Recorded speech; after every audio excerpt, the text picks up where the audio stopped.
I've done a few difficult challenges on Borderlands 2 already, but I haven't done a challenge where I only use items from one specific company. So, I want to know, can you beat Borderlands 2 while only using Jacob's items? Boring!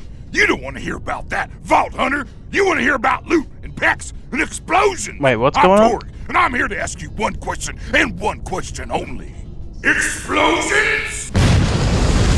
Actually, yeah, screw it. You know what, Mr. Torgue? I'll do that instead. Thanks. You are welcome! So now I guess I want to know, can you beat Borderlands 2 while only using Torgue items? That sentence had too many syllables! Apologize! Okay, calm down, man. Borderlands 2, but Torgue! Torgue Corporation sincerely believe this is fucking awesome! Alright, okay, enough of that guy for now. It's time for a quick overview of the rules and then we'll get into it. And of course the first rule is only using Torgue when it comes to weapons, shields, class mods, relics. I don't even know if they make shields or relics, but I guess we're gonna have to wait and see. And secondly, absolutely no using my action skill whatsoever. And the third and final rule is that I can use my melee up until I get power in Liesberg, because a brave man once said, "Punch him so hard he explodes!" So I'm gonna 100% take that as a reasonable excuse to be able to use melee at the start of the game. And of course, I'm going to go do the Torgue DLC straight after I beat the warrior,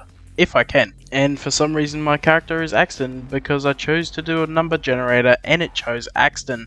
Nice. Then I get to Claptrap's place and I see Knuckle Dragger rip his bloody eye out, so because the game makes me care about Claptrap, now I have to go and take revenge by beating the crap out of Knuckle Dragger until he explodes. But sadly he didn't explode and he decided to drop the legendary gun on the one run where I don't need it, because that gun is a dull weapon and Torgue for life. So I spit on that disgusting thing and continue towards Hammerlock. So I wait for him to turn on the power and now it's time for me to buy some Torgue stuff. Then he gave me a Tediore shield and that shit is disgusting. So I threw it on the ground and then equipped this Torgue pistol that I found at the shops. Then on my way to killing Boom Boom, I paid $5 to look at this piece of shit. Then I head towards Boom Boom and decided to take him on without a shield, grenade mod or anything else but this hand cannon. And the first time didn't go so great, but about 15 minutes later and a couple kills later, I finally get the first bonus package. Then 1 minute later in the same run, I get another bonus package and this one has 0 fuse time. That is exactly what you want for this. Then someone came in clutch in the Twitch chat and told me that there is Torgue shields, but you have to get to Sanctuary first and your best chance is going through the vendors. So the hopes are high knowing that there are shields, so it's time to go and fight Captain Flint. But first, the game must love me because in this chest I got 2 different Torgue weapons, and they are much better than the pistol I had from the start. So then I get to Captain Flint and see if Captain Flint can beat Torgue. And the quick answer is no, because if you saw my grenades only video, you know that bonus package absolutely melts this guy. And while he did nearly kill me, he still stood no chance. Then we get a big skip all the way to Sanctuary because that whole part in between is a little bit boring by now. And the first thing I do when I get to Sanctuary is go meet my boy Scooter. Then after doing the entire Plan B mission in about 2 minutes, I go around to all the shield vendors in town looking for a Torgue shield, but none of them had any, so I save and quit and load back in. And there we have it, the beautiful Torgue shield. Might not be great, but it's a shield. And of course I'm not a high enough level for it yet, but I do buy it anyway because as soon as I reach level 8 I'll be putting that thing on the second it happens. So now it's time to head to the Hunting the Firehawk mission because we need to go and meet our old nemesis Lilith. Nah, I'm just joking, there's absolutely no way I would be that stupid.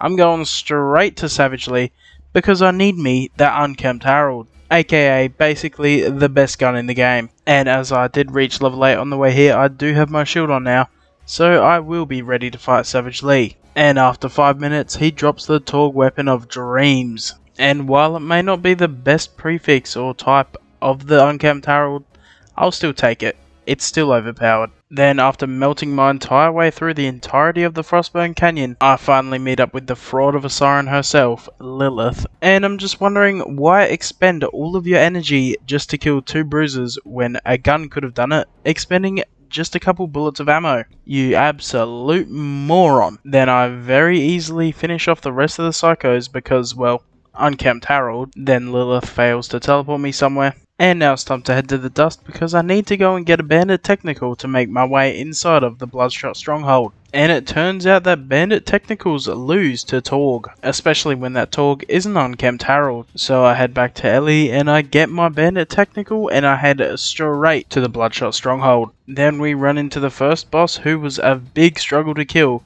and that of course would be your boy Badmore. And while I did die 3 times while fighting him, I did eventually get him in the end. It was absolutely rough. And I hope you know I'm kidding by this point, because unkempt Harold beats everyone. And yeah, Badmore didn't even stand a chance against me. But I do end up making it inside of the Bloodshot Stronghold, and this is when I realised that I might be absolutely screwed for this challenge. Because when it comes to legendary weapons, I'm screwed.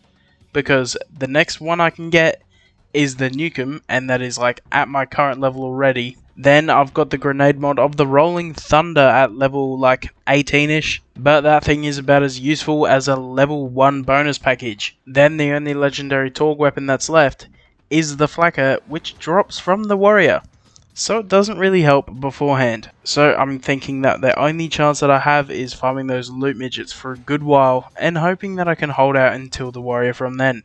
But if not, I'm just going to have to go with a bunch of white, green, blue rarity, because I can't really think of anything else. And then we get to the second fraud of this game, and that would be Roland. And not only does he get kidnapped by bandits, he then gets kidnapped by Hyperion. Not doing too great recently, buddy, are ya? Then this could be the make or break fight, because I make it to the Warden, and if he has those 90% resistances to explosive damage, I might be screwed. And luckily he's not resistant to my unkempt Harold, but of course he still is resistant to my bonus packages. But they are a bit underleveled anyway, so there was no point in even throwing them.